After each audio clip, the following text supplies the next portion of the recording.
नमस्ते, शुभ प्रभात। दैनिक जागरण की महत्वपूर्ण खबर में आप सभी का स्वागत है। आज हम बात करेंगे दैनिक जागरण की कुछ महत्वपूर्ण खबरों के बारे में। साथ ही एक यूपीएससी जो विगत वर्ष पूछा गया प्रश्न है उस पर भी चर्चा करेंगे। याद रखिएगा, दैनिक जागरण का राष्ट्रीय संस्करण है जिसमें आप लोग को वही खबरें मिलेंगी जो आपके परीक्षा के पॉइंट ऑफ व्यू से इंपॉर्टेंट होगी। आशा करती हूँ कि आप लोग को यह खबर अच्छी लगे। धन्यवाद। तो चलिए देखते हैं आज की क्या खास खबरें हैं, उन्हें हम एक एक करके देख लेते हैं।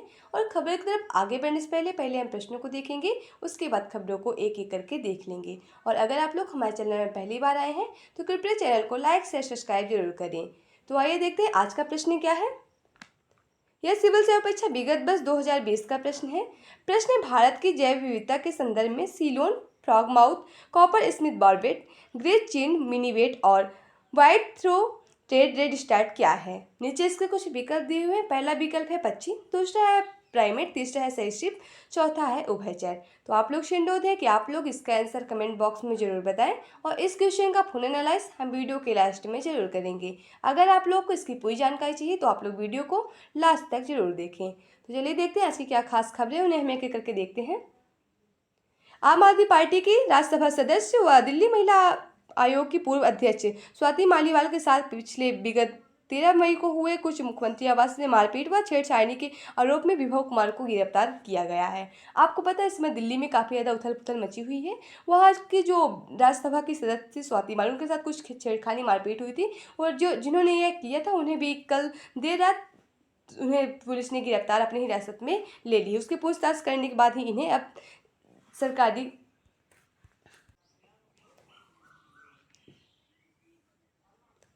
सिविल लाइन्स थाने में लंबी पूछताछ के बाद शाम करीब 4:15 में इन्हें पुलिस ने अपने हिरासत में आधिकारिक तौर पर गिरफ्तारी अपनी दिखाई है। और मेडिकल रिपोर्ट से पता चला है कि स्वाति मालीवाल जो है उनके बाएं पैर और दाहिने गाल में भी चोटें आई हैं।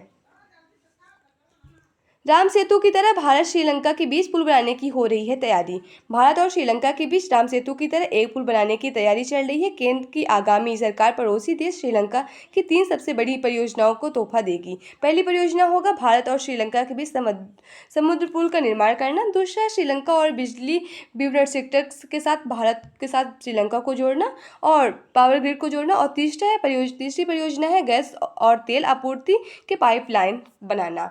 आपको पता होगा जो इससे कुछ दिन पहले कच्चतीप जो द्वीप था उस पर भी भारत श्रीलंका का काफ़ी ज़्यादा उस पर विवाद है। तो काफ़ी कंट्रोवर्सी के बाद यह मामला थोड़ा शांत हुआ था। और आपको पता है जो भारत और श्रीलंका के बीच पाक जलडमरू है और इसे आपको पता है हिंदू धर्म ग्रंथ के अनुसार इसे राम सेतु भी कहा जाता है। अगर हम श्रीलंका की बात करें तो श्रीलंका एक दक्षिण एशिया के हिंद महासागर में स्थित एक दक्षिणी द्वीप में स्थित एक द्वीपीय देश है और इसकी जो राजधानी है श्री जयवर्धनपुरम कोट्टे है।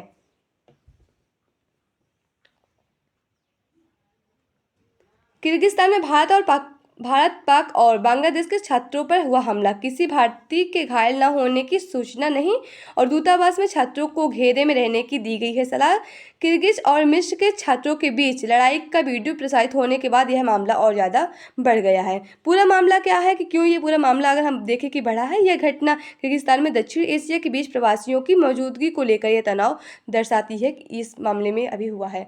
आपको पता होगा किर्गिस्तान की राजधानी जो है बिश्केक में, वहीं भारत के तथा बांग्लादेश पाकिस्तान के छात्र में यह हमला हुआ है। भारतीय दूतावास से पता चला है कि भारत के जो भी छात्र हैं उनमें अभी किसी को मारपीट और किसी को घायल होने की सूचना नहीं दी जा गई है। अभी उन्हें सुरक्षित होने की बात बताई जा रही है। अगर हम मैप में देखें किर्गिस्तान कहाँ, ये किर्गिस्तान, कजाकिस्तान, उज्बेकिस्तान, तुर्कमेनिस्तान और एक और कंट्री तजाकिस्तान। ये आपको पता है पूरा सेंट्रल एशिया की जो कंट्री है, इन सब के बारे में आप लोग जानते हैं। इस पूरे सेंट्रल एशिया के कंट्रीज़ हैं। यहाँ आपको यहाँ पास किर्गिस्तान देखने को मिला है, इसकी जो राजधानी है बिश्केक है। और इधर आपको उज्बेकिस्तान, तुर्कमेनिस्तान देखने को मिलेगा। इधर उज्बेकिस्तान भी है और इधर कजाकिस्तान है। कजाकिस्तान की राजधानी नूर सुल्तान है, उज्बेकिस्तान की राजधानी ताशकंद है और तजाकिस्तान की राजधानी आप लोग बताइएगा, आप लोग इसे कमेंट बॉक्स के माध्यम से बताइएगा। और जो अफगानिस्तान की राजधानी काबुल है, इसे भी तो आप लोग जानते ही होंगे। इधर आपको थोड़ा सा पाकिस्तान देखने को मिला, इधर इंडिया आपको देखने को मिली। पाकिस्तान की राजधानी यहाँ इस्लामाबाद जो श्रीनगर से कुछ दूरी पर स्थित है, यहाँ पर आपको देखने को मिली हो। मैप में देखने का मेन उद्देश्य ये होता है कि अगर आप लोग मैप में देखे रहेंगे तो आप लोग उसे अच्छी तरह से समझ लेंगे। उसकी अगर आप लोग को एग्जैक्ट लोकेशन पता रहेगी, किस कहाँ स्थित है और उसका नाम क्या है, जिससे आप लोग अच्छे से समझ सकते हैं। कोई भी आपसे पूछेगा तो आप उधर तुरंत बता सकते हैं। क्या आप लोग बता सकते हैं कि ताशकंद समझौता भारत और उज्बेकिस्तान के बीच कब हुआ था? तो इसे आप लोग कमेंट बॉक्स के माध्यम से जरूर बताएं। पंजाब पर कब्जा करना चाहते हैं उत्तर प्रदेश बिहार के कुछ लोग। खैहारा कह रहे हैं, कहा पंजाब केवल पंजाबियों का है, गैर पंजाबियों को के कोई न मिले यहाँ पास अधिकार। प्रदेश में ऐसा कानून हो कि दूसरे राज्यों के देश यहाँ के लोग यहाँ ज़मीन न खरीद सके। लेकिन आपको पता है कि हमारे संविधान में ऐसी बात नहीं की गई। हमारे संविधान में कहा गया है कि भारत एक देश है और यहाँ के जो नागरिक हैं वो कहीं भी जाके रह सकते हैं, कहीं भी जाके ज़मीन खरीद के रह सकते हैं। पहले कुछ जम्मू कश्मीर को विशेष प्रावधान दिया गया था जब उसमें 370 धारा लगी थी, लेकिन 370 धारा हटने के बाद ये उससे भी यह प्रावधान हटा लिया गया है, क्योंकि आपको पता है 2019 में 370 धारा हटी है। फिर बाद में जम्मू कश्मीर और लद्दाख को अलग अलग पार्ट में डिवाइड कर दिया गया और वहाँ उसे केंद्र शासित प्रदेश घोषित कर दिया गया है। अभी आपको राष्ट्रीय से जुड़ी खबरें मिलेंगी। आडवाणी और जोशी भी ने किया घर से मतदान। आपको पता है इस बार हर साल भी जो लोग विकलांग हैं या 80 वर्ष से जिनकी उम्र ज़्यादा हो गई उन्हें घर में वोट करने की अनुमति दी गई है। दिल्ली में अभी 85 वर्ष से अधिक उम्र के बुजुर्ग व दिव्यांग मतदाताओं के घर से मतदान की चल रही है प्रक्रिया। और आपको पता है ये पूरा जो इलेक्शन होगा इस बार लोकसभा का जो इलेक्शन चल रहा है 18वीं लोकसभा का इलेक्शन चल रहा है। और ये जो पूरा इलेक्शन होता है आपको पता है कि भारतीय निर्वाचन आयोग के द्वारा कराया जाता है, इलेक्शन कमीशन ऑफ इंडिया, जिसे आप लोग आम भाषा में चुनाव आयोग भी कहते हैं। यह एक संवैधानिक संस्था, संविधान के अनुच्छेद 324 तक इसकी बात की गई है। इसके जो पहले मुख्य चुनाव आयुक्त थे वो सुकुमार सेन है, पहली महिला मुख्य चुनाव आयुक्त रमा देवी हैं और वर्तमान में जो मुख्य चुनाव आयुक्त हैं वो राजीव कुमार हैं। आपको पता ही होगा कि जो ये पूरा भारतीय निर्वाचन आयोग है, यह कई चीज़ों जैसे लोकसभा का चुनाव हो गया और राज्यसभा का चुनाव हो गया, जो राष्ट्रपति के चुनाव, ये सारे सब चुनाव जो राज्यसभा विधानसभा सारे चुनाव भारतीय निर्वाचन आयोग के द्वारा ही कराया जाता है। और इस बार जो लोकसभा का चुनाव हो रहा है ये आपको पता है लोकसभा का 18वीं लोकसभा का चुनाव चल रहा है। पहले मतदान फिर छुट्टियों की भरेंगे उड़ान। आप लोग से विनती है कि आप लोग जो ये लोकतंत्र का महापर्व चल रहा है, अगर आप लोग की उम्र 18 वर्ष हो गई है तो आप लोग भी पहले वोट दीजिए। आपका वोट एक अमूल्य वोट है, जिसे आप लोग बेकार मत कीजिए। आपको पता है इससे पहले जो वोट देने की आयु थी वो 21 वर्ष थी, लेकिन 63वें संविधान संशोधन अधिनियम 1989 के तहत इसकी जो उम्र घटा के 18 वर्ष कर दी है। अगर आप लोग की उम्र 18 वर्ष है तो आप लोग भी मतदान जरूर करें। और कल आपको पता है हमारे भारत का 25वें चरण का लोकसभा का चुनाव कराया जाएगा। अब देख रहे हैं यहाँ पास ये भाजपा के जो राष्ट्रीय अध्यक्ष हैं जेपी नड्डा, उनका कुछ साक्षात्कार दिया है कि कैसे जो चुनाव हुए हैं उनमें जो भाजपा की क्या क्या भूमिका थी उसी के लेकर पूरी चर्चाएं हैं। अगर आप लोग इसमें इंटरेस्टेड हो तो आप लोग इसे पढ़ सकते हैं।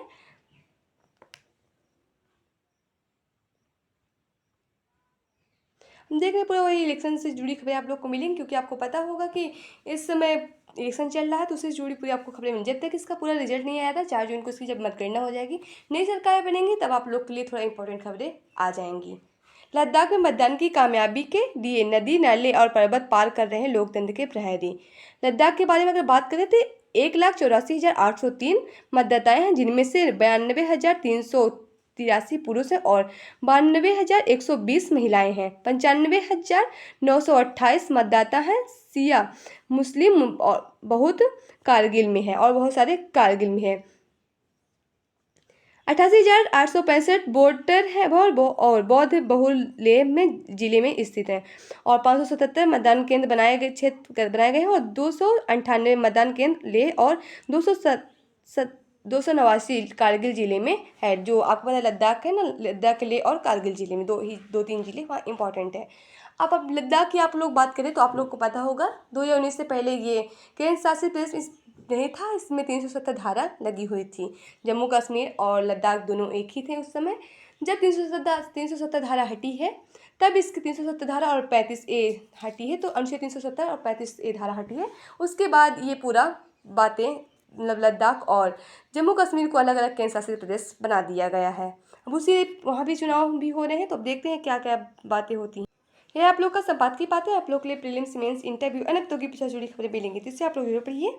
नागरिकता कानून का बेतुका विरोध। सीएए के विरोध कर रहे हैं दलों को यह देखना चाहिए कि जिन लोगों को नागरिकता दी गई है उनकी खुशी का कोई ठिकाना नहीं है। आपको पता होगा कि इस बार अभी हाल ही में कुछ दिन पहले 14 लोगों को जो सीएए नागरिकता संशोधन अधिनियम है उनके तहत उन लोगों को अल्पसंख्यक जो आपको बांग्लादेश, अफगानिस्तान और पाकिस्तान के कुछ जो अल्पसंख्यक लोग हैं उन्हें नागरिकता भारत की दी गई है। और इसमें विरोध इसलिए कर रहे हैं क्योंकि आपको पता होगा इसमें मुस्लिम समुदाय को शामिल नहीं किया गया है, उसी पे लेके विरोध हो रही है। लेकिन जो सरकार है, भारत सरकार, उसने इसका जवाब भी दिया कि मुस्लिम को रोका नहीं गया, कोई धर्मनिरपेक्ष नहीं हो रहा है, लेकिन उनके लिए कुछ दूसरे प्रावधान है। लेकिन जो अल्पसंख्यक है उनके लिए कुछ विशेष प्रावधान किया गया है इस कानून के तहत। अमेठी में भावना और विकास का संघर्ष। अब देखें वही लोकसभा का चुनाव से लेके जुड़ा हुआ है।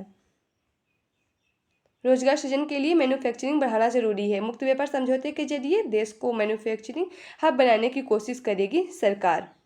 2 दिन तक चले सीआईसी के वार्षिक सम्मेलन में सरकार के बड़े अधिकारियों ने दिए संकेत। 50 देश और उनके संगठनों के साथ कारोबारी समझौते पर चल रही है फिलहाल बातचीत।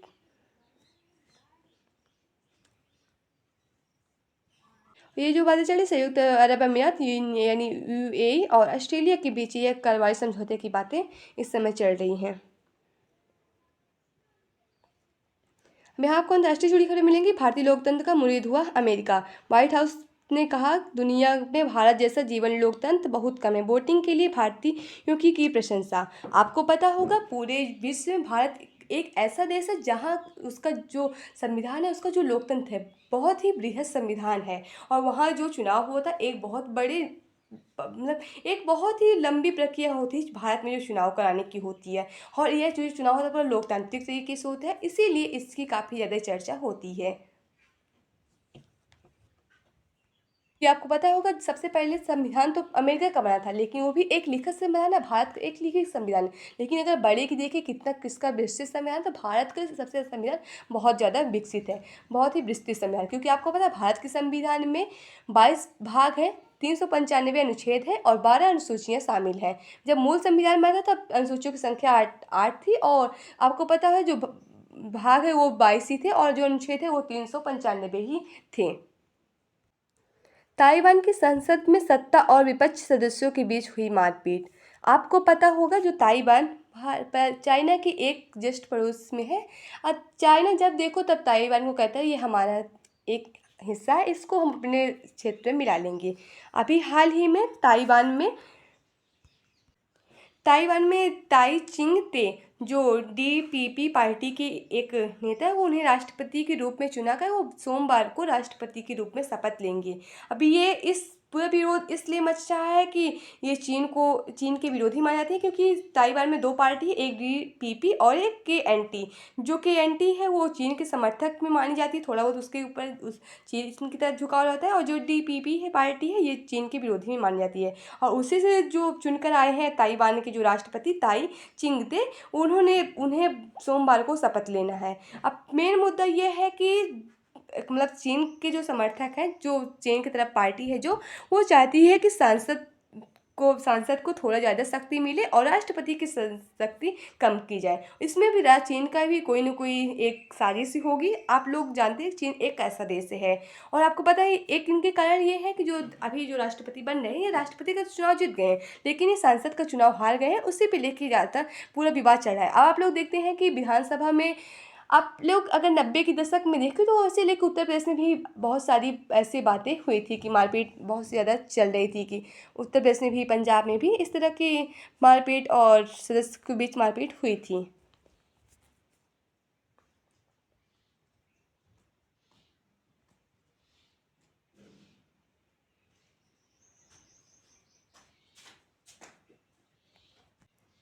वैसे मैं देख रहे हैं पूरा आईपीएल चल रहा है। आपको खेल से जुड़ी आईपीएल से जुड़ी खबरें मिलेंगी। आरसीबी ने संभव कर दिखाया मिशन इम्पॉसिबल। अंतिम ओवर में सीएसके को क्वालिफाई करने के लिए चाहिए थे 17 रन।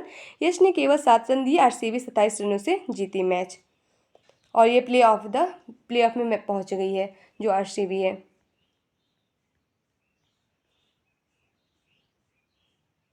यहाँ बस कुछ साथ कर दिए। अगर आप लोग कुछ में इंटरेस्ट हो तो पढ़ लीजिएगा, कुछ मोटिवेटेड कहानी है। यहाँ आपको परीक्षा के पॉइंट से जनरल से जुड़ी खबरें मिलेंगी, तो इसे आप लोग जरूर पढ़िए। विश्व की सबसे कम उम्र के डॉक्टर बने बाल मुरली अवंती।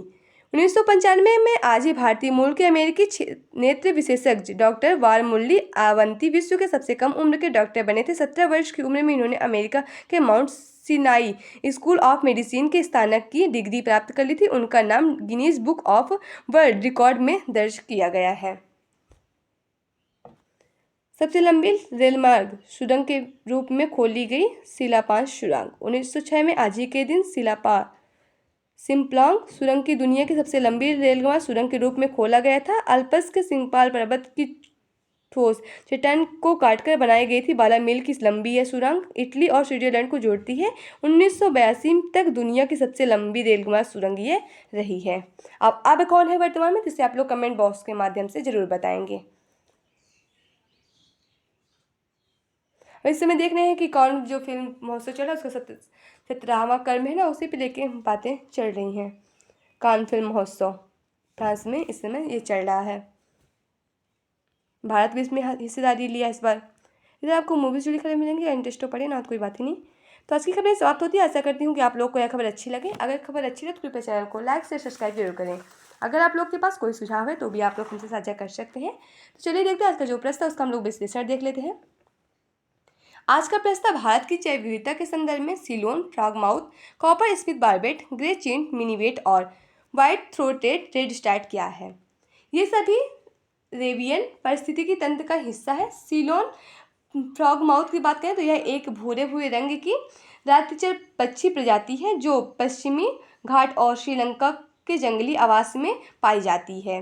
कॉपर स्मिथ बार्बेट की बात करें, यह एक एशियाई बार्बेट है जिसका ललाट और गला हरे लाल रंग का होता है। इसकी आवाज़ ठीक उसी प्रकार होती है जैसे किसी लोहार द्वारा हथौड़े से धातु में प्रहार करने से निकलती है। यह भारतीय उपमहाद्वीप और दक्षिण पूर्व एशिया के कुछ हिस्सों में पाया जाता है। ग्रे चिंट मिनीवेट यह कैंपे और फेग्रिड समूह में पक्षी का एक प्रजाति है।